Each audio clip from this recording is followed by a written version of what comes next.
is Robert Picardo, the holographic doctor from Star Trek Voyager, and Commander Woolsey from Stargate Atlantis. You're listening to Mike the Birdman and the rest of the Twig crew on ThisWeekInGeek.net.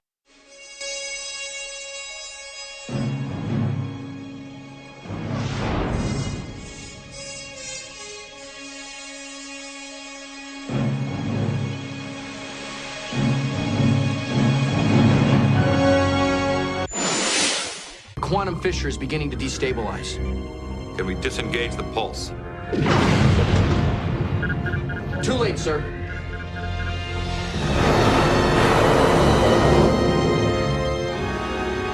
What the hell is happening? The barriers between quantum realities are breaking down. Other realities are emerging into our own. The Bajoran ship is disengaging, sir. The rate of quantum incursions is increasing exponentially. At this rate, the sector will be completely filled with enterprises within 3 days. Captain, we're receiving 285,000 hails. I wish I knew what to tell them.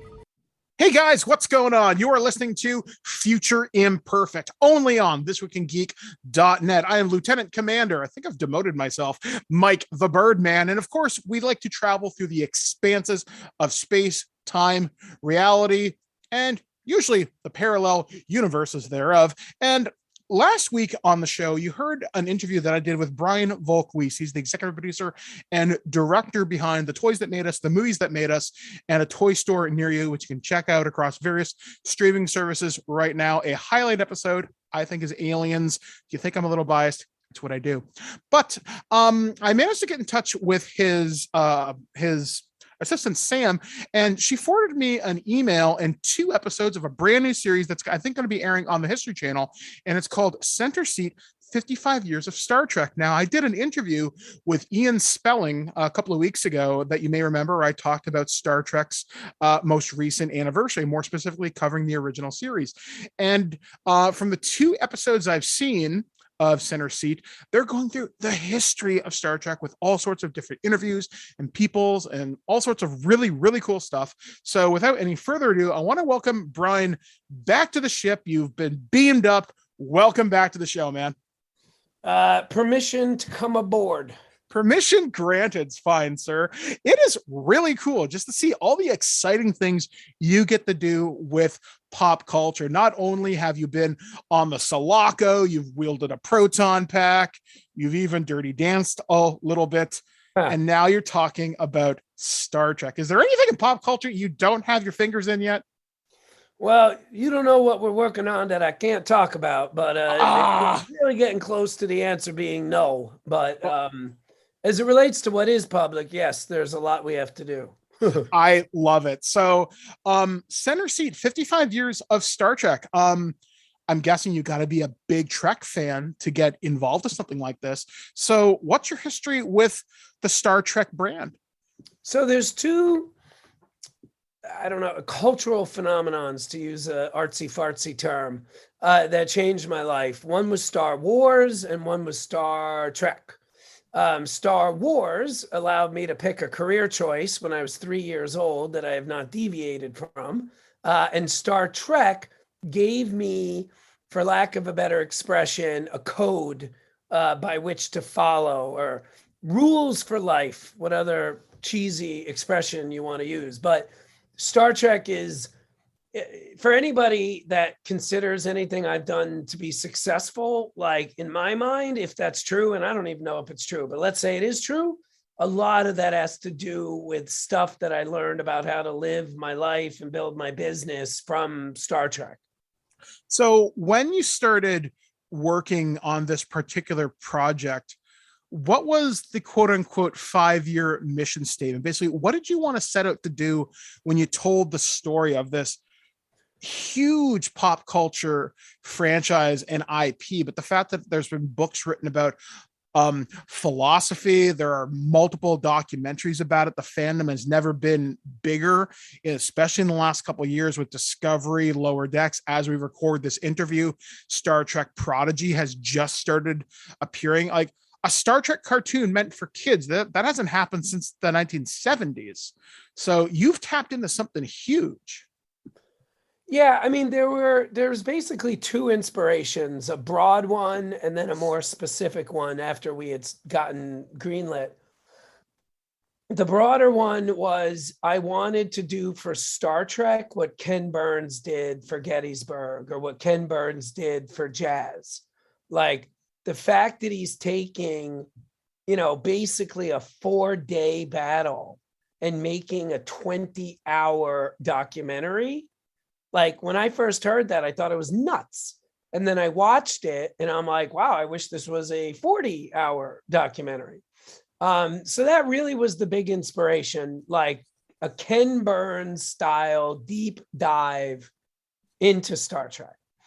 And then once we were greenlit and I had to figure out what we were doing and what we weren't doing, I basically narrowed it down to this theory, which was the first episode is going to show how Lucille and Gene Roddenberry turn the lights on. And the last episode will be about how Rick Berman turned the lights off.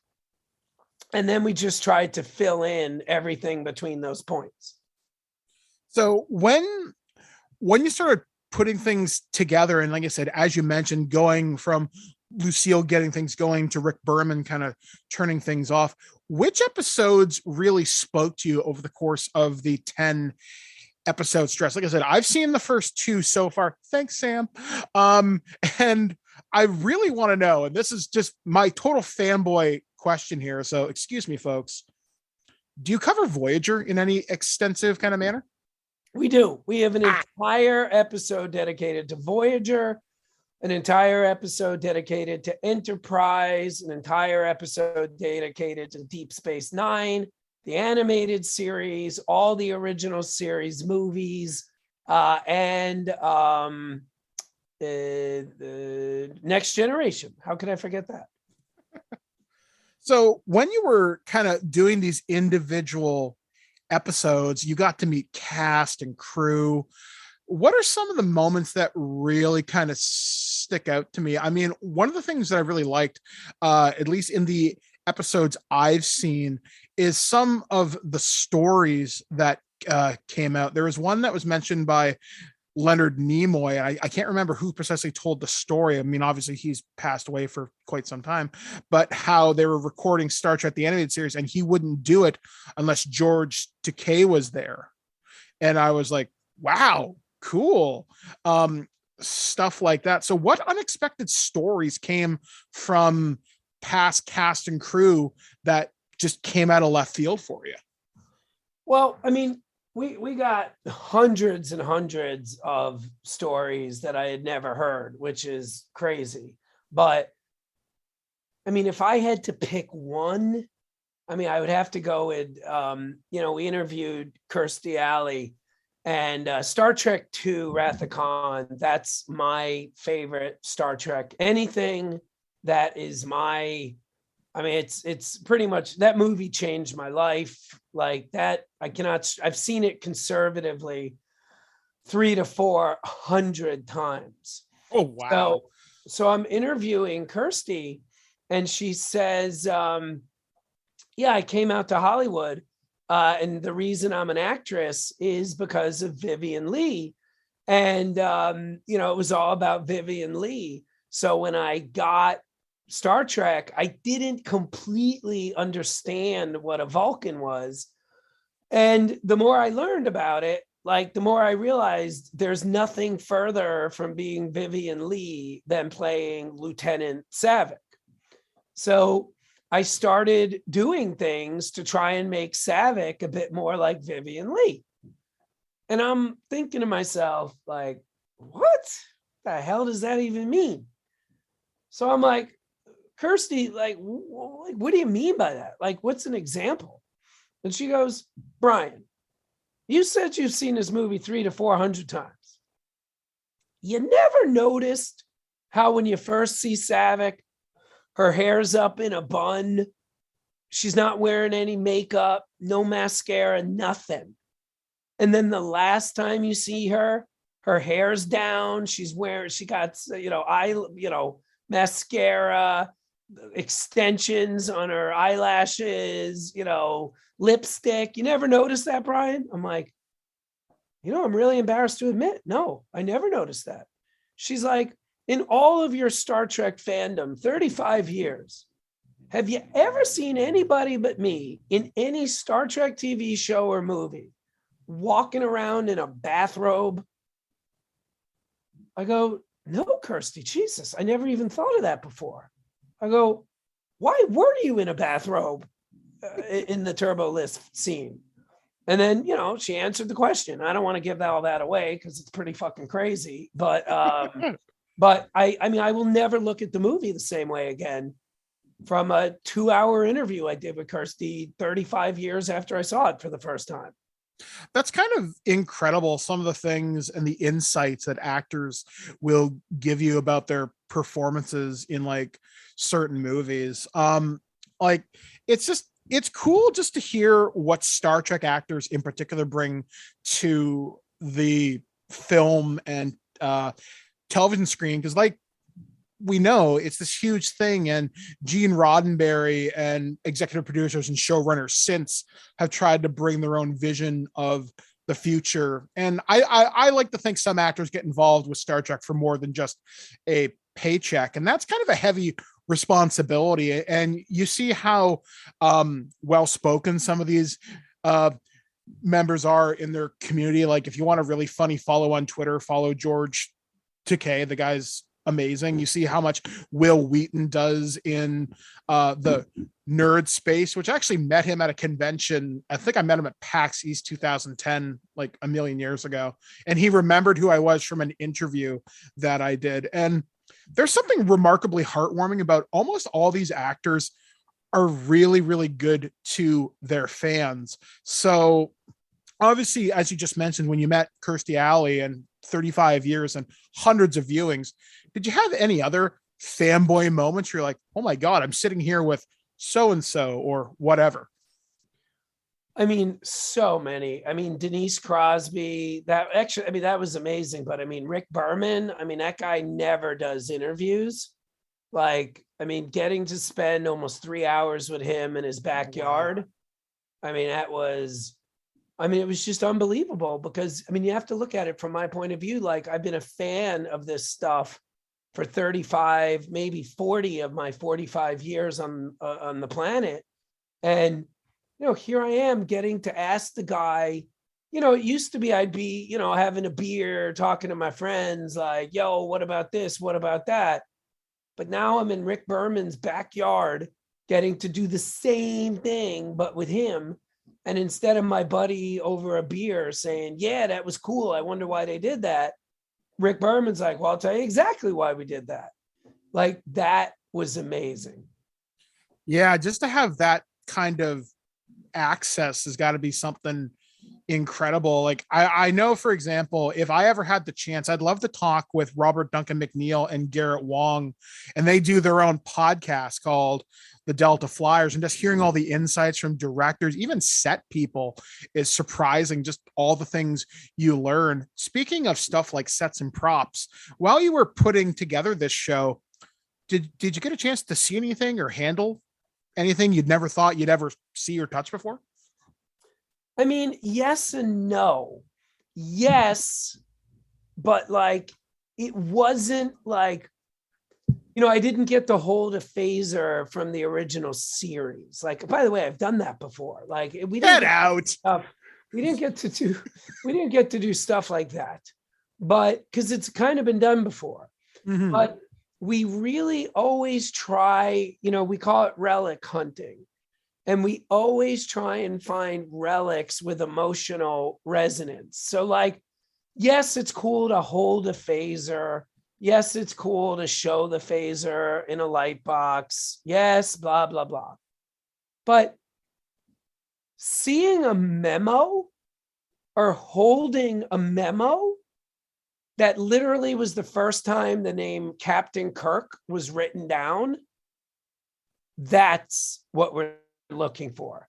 We look for things that were mundane when they happened, but now, because the topic of those things has been still talked about over half a century later, that's what we try to find.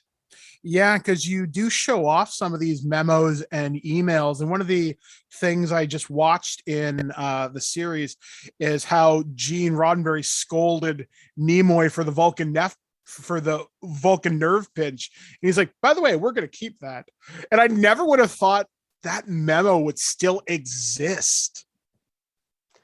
I mean, by the way, that's something that never, ever ceases to amaze me on making shows like this. Like, you wouldn't like the amount of times I'm looking at stuff and I'm like, why on earth wouldn't you have thrown that out? Why on earth would you have saved that? Like, it really is incredible, like how much stuff actually exists from, I mean, literally some of this stuff goes back to like 1955. By the way, the Lucille Ball stuff goes back even further. Oh, wow. It's incredible just to see how much we hold on to. And it's important that we do, because we never want to forget where we've come from, how far we're going. And just as we begin to kind of wrap this thing up, you've been on a pop culture journey that I can only dream of ever being a part of. You've met people I idolize. You've been involved with movies and television shows I can only dream of walking on sets and stuff like that. I guess, Brian, as my final question to you before we beam off the ship here, what's the moment that made you realize that you've made something important? Like, what's going to stay with you till your last breath on this plane of existence? You know, if I'm being honest, I've made some shows I've made a lot of shows in the past that, you know, they help pay the bills. Hopefully they entertain some people, but I don't think anything we did before Toys That Made Us really connected with the public.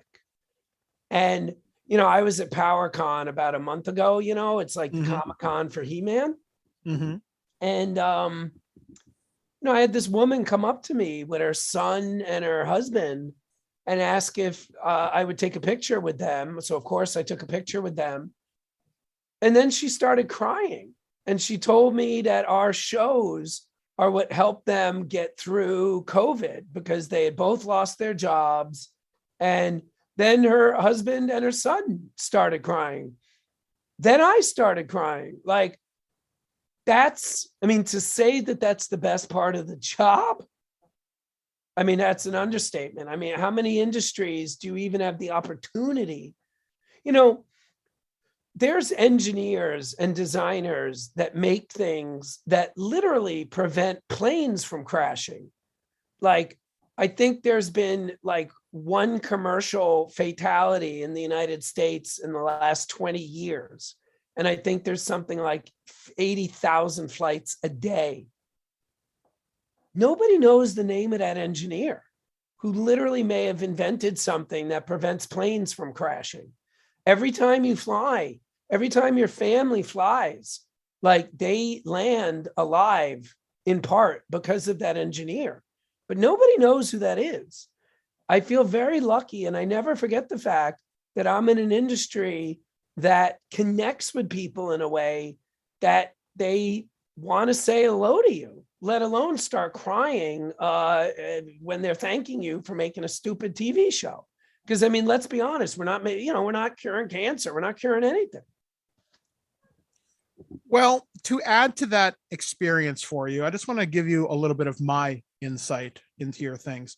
Once again, like that couple you met at PowerCon, seeing in particular the Toys That Made Us when you did stuff on Power Rangers, and seeing David Yost and Walter Jones and people like that. Power Rangers was a very big part of my childhood, kind of growing up, and I've really come back into the fandom when they started doing the Lightning collection, the figures, in the last couple of years. And I'd watched that episode when I was in a very deep depression. And I remember specifically when they started bringing out the original toys and started talking to the people who were responsible for getting the show into different markets. And it made me it really made me happy. It really brought me out of a really bad depression. So I'm not saying you saved my life, but you stopped me from crying for a day. Well, you're going to make me cry right now. So we're even. It works out. So Brian, thank you so much. So if people wanted to find Center Seat 55 Years of Star Trek, where would they have to go? It is going to be on the History Channel on November 11th, November 5th, November 11th, November 5th, November 5th. I always want to say November 11th because that's like the end of World War I and, Armistice Day and all that. But it is not November 11th. It is November 5th. All right, guys. So be sure to be checking this show out. We will definitely be following this here on Future Imperfect as we begin to wind things down for the rest of the year. So some of the things that are going to be coming up on Future Imperfect as we begin towards the holiday gift guide, which will be airing on December 12th. We're going to be talking about Star Trek Lower Decks, if we haven't done so already. Star Trek Prodigy, we will be following. Star Trek Discovery should be premiering in just a couple of weeks. So we will be enduring that as we most often do the adventures of the Michael Burnham Show. So yeah, we will be talking about all that and more, probably plus some other sci-fi properties as well. So for This Week in Geek, we once again have to extend a huge thank you to Brian. Thank you so much again for coming out to us today. Thank you. I'm very, very honored. All right, guys. So I've been Lieutenant Commander Mike the Birdman saying, live long and prosper. Data. The sensors can't penetrate the planet's ionosphere. There's too much interference. Can you find a way to scan for life forms? I would be happy to, sir. I just love scanning for life forms. Life forms. You tiny little life forms. You precious little life forms. Where are you? At no point in your rambling, incoherent response were you even close to anything that could be considered a rational thought. Thanks for listening to this episode of This Week in Geek. Hungry for more? Check out our website at thisweekingeek.net. You can subscribe to the podcast, browse our Twitter and Instagram, and leave your thoughts on today's topics. If you'd like to give us some feedback, send us an email at feedback@thisweekingeek.net. Tune in next time, and remember, lower your shields and surrender your listenership. We would be honored if you would join us. Thank you for your cooperation. Good night.